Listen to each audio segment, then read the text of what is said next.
Hello everybody, this is Ryan over at High Carb Regenerator. Welcome to my channel. If you're new here, subscribe, like. This is not a hate video. This is a slight hate video, but not a full hate video.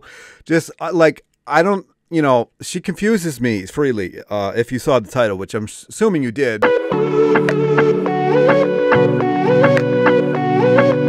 Which is why you clicked on this video.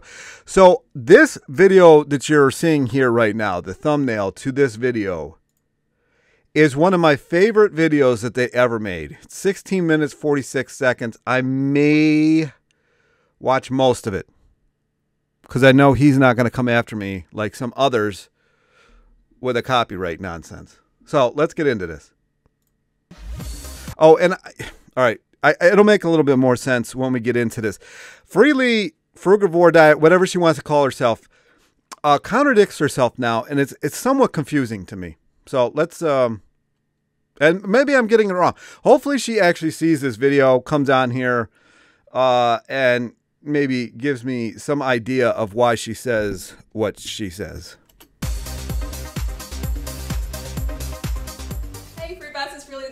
Here. Welcome to another episode, and I've got him here today, the durianrider. Look at these arms, bruh.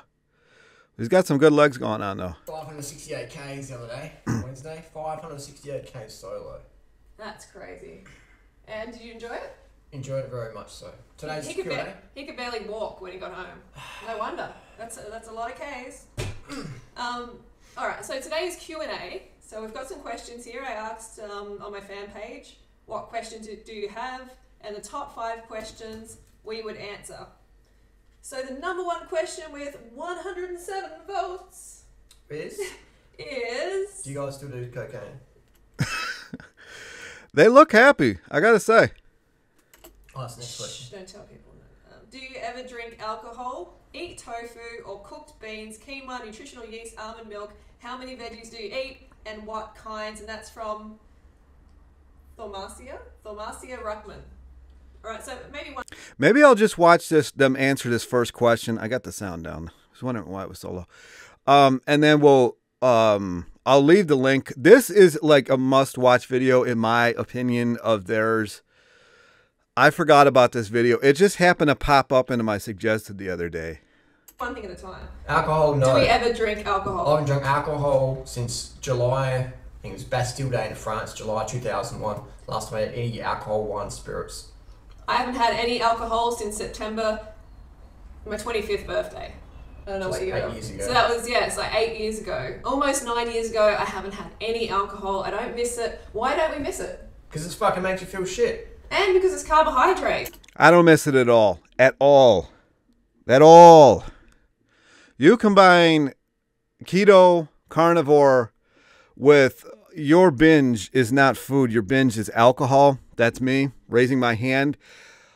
You can get to 4. You can get the limit is in the stratosphere. You will not. I mean, the limit that you. I mean, there is no limit to the amount of weight that you can gain on that combination.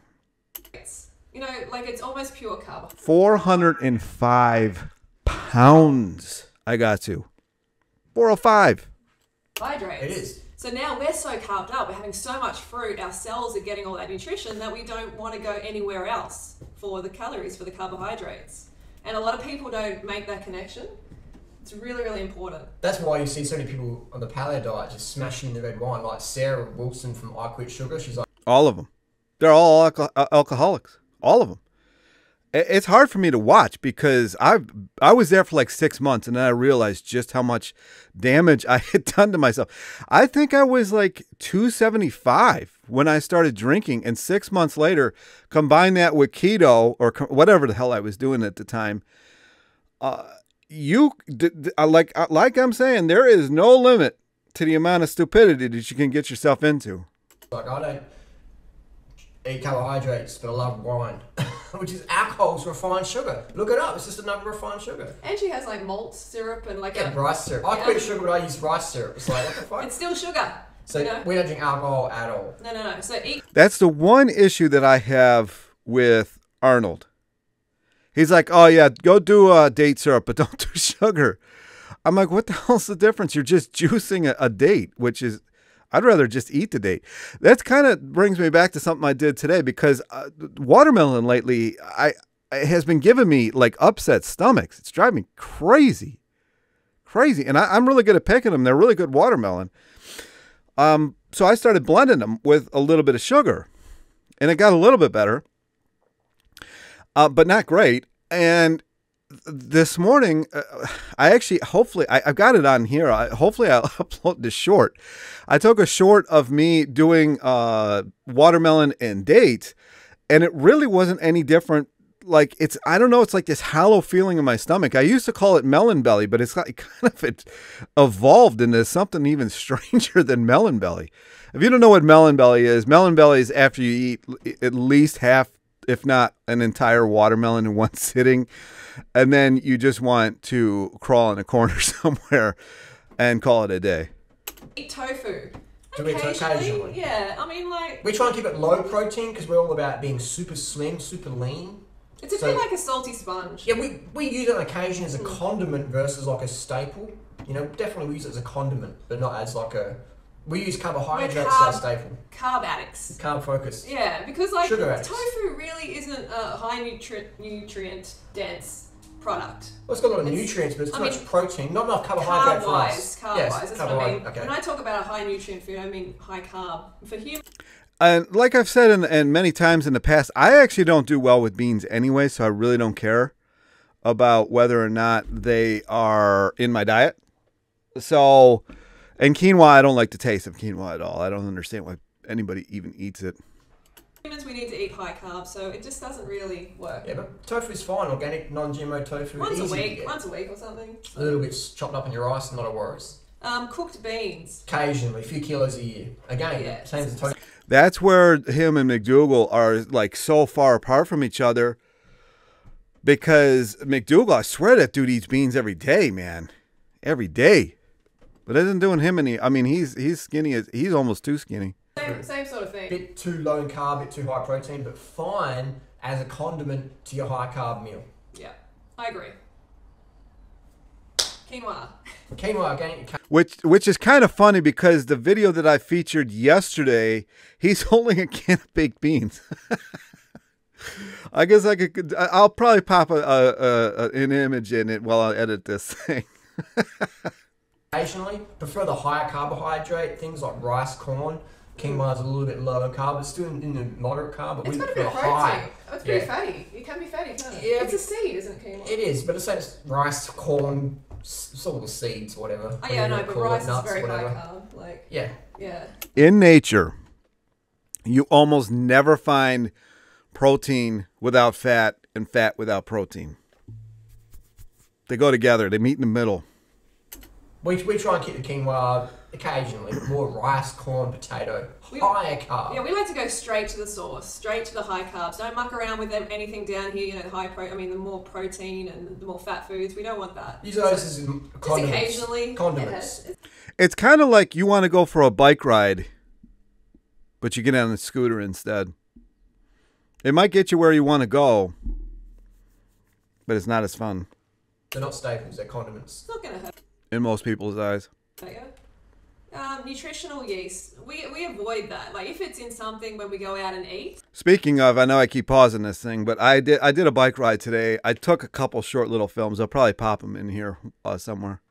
Then we're going to eat it. We're not going to like say, oh, has that got nutritional yeast? So maybe But we definitely don't cook with it or a little anything. jar a year, perhaps. It's a condiment. But we would avoid it. You know what I mean? It's like it's something that we wouldn't avoid it like we avoid animal products. We wouldn't buy it, but if it's on a salad or something, we'll still eat it. Yeah. But if it's animal products, we say no. That's the one thing I probably go through too much of. I don't use a ton, but I actually took a picture. I was going to put an Instagram. If you don't follow me on Instagram, check me out on Instagram. I try to post once in a while. But I was going to put an image up of a salad yesterday, and it had nooch on it. I'm like, oh, God, are people going to start hating me for this? So I didn't even post it. You get away with a little bit of this here and there. You don't have to be a jar a year. A purist. You can get away with a little bit of this. But we don't go out of our way. Some people say, oh, it's really good for you and stuff. But no, I don't agree with that one. I do wish if either DR, maybe I'll ask DR if we ever do it I think we'll do another video. But if Freely sees this, I don't know why they hate it so much. I really wish they would explain that. Okay. It's not bad, it's not good, it's sort of like neutral. How many veggies do you eat and what kinds? What's the definition of vegetables? Corn is a vegetable, rice is a vegetable, potato is a vegetable, lettuce is a vegetable, celery is a vegetable, the weeds that just put out the garden, they're a vegetable. So it depends on your definition. Greens. We love veggies. We love veggies, but we don't eat a lot. I mean, like greens, I might have like half a lettuce head every time I have baked potatoes. I might have like 3 lettuce heads per week. And I might have some cauliflower here and there and broccoli, but generally not a lot of vegetables. Like, No, we eat a lot of vegetables, but not the green sorry, leaf the green vegetables. variety. Yeah, I think that's what this person is referring to. So hopefully that answers that. Let's go Lots on. of veggies, but not so much green ones. Carbohydrate rich. People say, "What don't want to focus on the nutrient?" Like, how are you gonna get calories from lettuce? Yeah. 20 pounds of lettuce it takes to get 2,000 calories, according to Arnold. I get heaps of grains, get calories from grains. Yeah, a lot of people tell me, they're like, oh, you eat too much sugar, you gotta focus on greens. Like, I get most of my calories from greens. I'm like, you just can't survive that way. And then you end up obese like Victoria Botenko because you fill up on greens and then you go to sneak out the cheese and all the other stuff to make you obese. Greens are great, but they're a condiment. You gotta have a staple. Yeah. It's gotta be a banana, a date. I mean, even McDougall says this, but everybody saw that. You know, I don't know if you've ever read The Starch Solution or even Maximum Weight Loss. If you've read either one, the 50-50 portion of this thing is such a small portion of the book. And people just look like lasered in on that. These anorexic chicks are like, oh, I can make a living off this. And they start pushing this shit. It's just, But I can't watch these videos anymore because these people come after me because they're so stable. A mango, it's gonna be potato, sugary, rice, high carb. Sugary staple. Yeah. Okay, so the next question is, are we up to the third already? Yeah, we are. Oh, no. Are we? Keep going. What was the next one then? 8 minutes to be done. Maybe keep it at 10 Okay, or something. Sarah Catherine Louise Pascoe, can you please explain water retention? Exclamation. How much can you hold? How long does it take to get rid of? What foods apart from sea salt cause it? All right, I'm going to cut it after this question because I think this question is extremely important. We'll see what happens. Salt cause it. I don't want this video to be too long. Well, you can start. Like, you love salt stores more water in the body. 100 times. The same weight, roughly. So 100 grams of salt, a few kilos of water there. So 1 gram of salt is 100 grams of water retention. So 10 grams of salt is a kilo of water retention.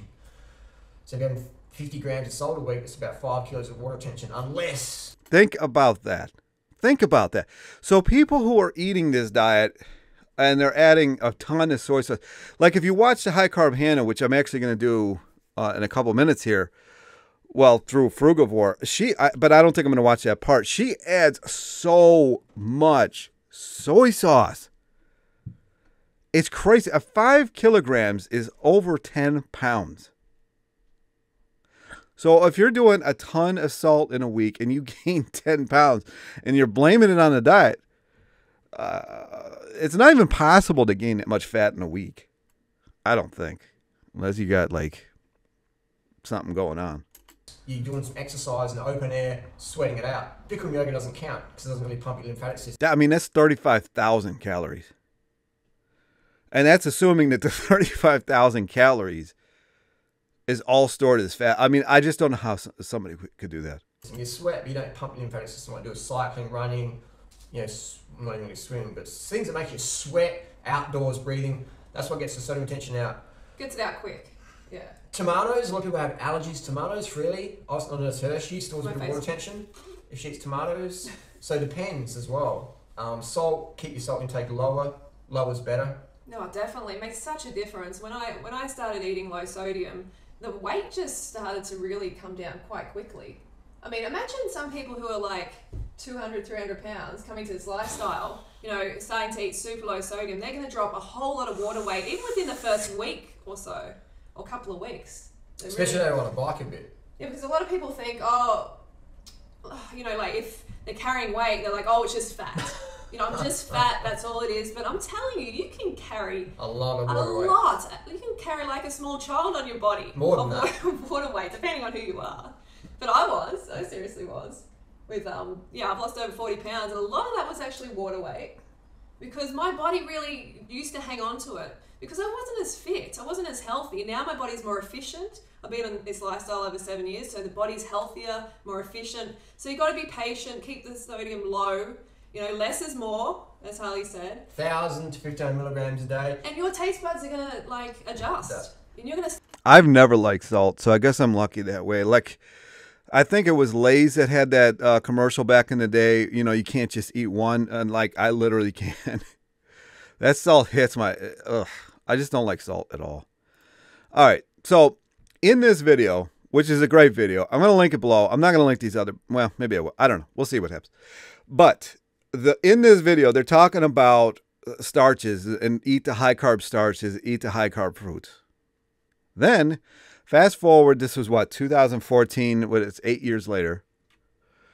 And she is calling, now I'm not a huge fan of flour as like a mainstay, but what is the hashtag that comes up or here you with can starches? use chickpea flour. You know, it's very, very bunker. Very There we go. Bunker life. I don't get it. She even has an issue. I've tried to find a video, but I really got to get going here, and I don't have time later to make a video. She's even calls rice bunker food in one of her videos, maybe several. I don't watch a ton of her videos, but I'm like, she puts the same damn hashtag up there for rice. Now, flour, You don't know how maybe. old those grains are, sitting in the silo forever, processed. Obviously not ideal, but yeah, it's still low fat, which is good. But the grains, you got to watch out for a few things, like glyphosates, the plant pesticides, basically. We've talked about this. They are seeds. They are seeds. Remember? I can give her that. I can give her that. And if that's her whole reasoning behind it, then I don't, maybe. On top of the greens, because it kind of like wilts them and stuff. So it looked like she had a measured out amount of rice there. A little bit more. And then I'm just going to add my topping. I mean, it's not super small amount of rice, but it's not a very large amount of rice as well. I recommend sushi. I think it's great for those of you who are eating cooked. I mean, it's not as good as sweet potato. I would love to see sweet potato here, right? Or even white potato, sweet potato. Cooked plantains would be better. Okay, and don't get all worried like, oh, I can't eat rice. No, I'm not trying to put you off rice. Okay, I'm really, really not. But I'm just saying what is more optimal, okay? What is fresher, and that would be the potatoes.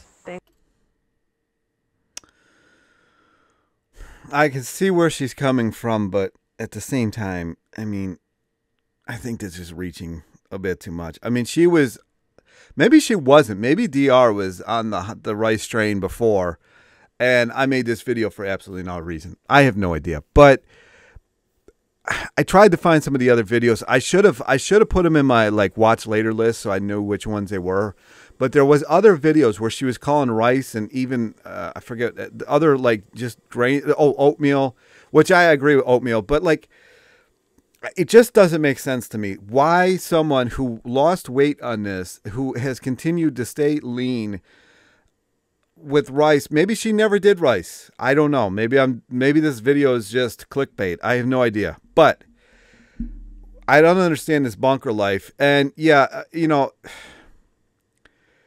you can say that potatoes and sweet potatoes are fresher or plantains.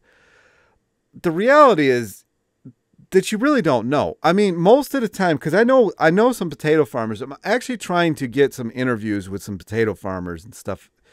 You know, if I can find some other growers. This summer, I plan on getting as many interviews, random interviews as I possibly can.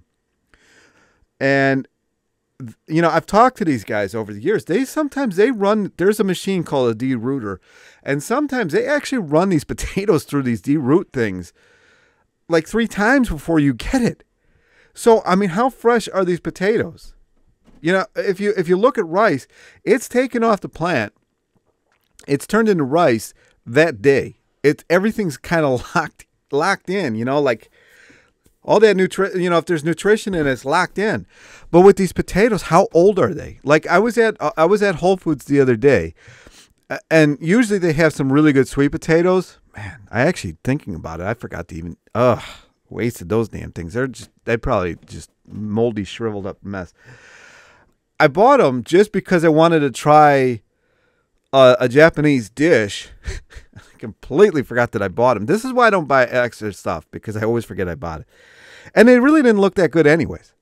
And I'm thinking, you know, I wonder how long these things have been sitting around. Where rice, yeah, it's not degrading by any means. You know what I mean? It's like if you got a bumper crop with your tomatoes and you dehydrate it, if you can eat tomatoes, some people can't. I know that. I mean, I'm iffy with them myself. I'm actually iffy with potatoes too. I think I have a slight aversion to nightshades, so I kind of stay away from them. But you know, I've had bumper crops over the years where I either froze a bunch of tomatoes or I dehydrated a bunch, or I did both. Because if you want to make a sauce, if you combine dehydrated with you know, frozen, you know, tomatoes, it's like, it's otherworldly. It just comes out so good. But the nutrition is locked in. I mean, once the water is out, the nutrients are in there. They're not going anywhere. Like, yeah, you might lose a little bit, but by and large, especially if you air seal them, which I tend to do. If you got a vacuum sealer, you know, which I had access to when I was doing this. I don't have access to one right now. But I had a vacuum sealer at the time. So I would put them in a mason jar. I would put them in a vacuum sealer. So they at no point did these things go above 118 degrees. So they were raw, dehydrated tomatoes, vacuum sealed. These things, 10 years probably. And it would still have the nutrition that it did. And I was using the best soil that you can possibly get. It was compost, like 10-year-old compost. I mean, the bumper crop that I had bumper is not even like a good enough word. The amount of tomatoes that I got was just astronomical. We couldn't even get to them all. So I'm iffy on some of the stuff she's saying. I really honestly hope she sees this video. If you know Freely, I'm actually going to put one of these at Freely Frugivore or whatever in the title. Hopefully she sees this. I'd like an answer. Maybe she just gave me the answer. I don't know. But that is the video. Hopefully it did you some good. Definitely, this is one of the best videos on Durianrider's channel. So this gives you a lot of information. Like, they literally could have just made this video and just put it on repeat. This is everything you need to know. If you're having issues, and I don't even think about sodium most of the time. I don't usually even think to tell people not to do sodium, because I don't like it myself, so I don't even think about it. But this is a good video. Watch this video a couple times and give them a like. Anyway, speaking of likes, give me a like, subscribe. Got any comments, questions? Leave them down below, and I'll see you in the next video.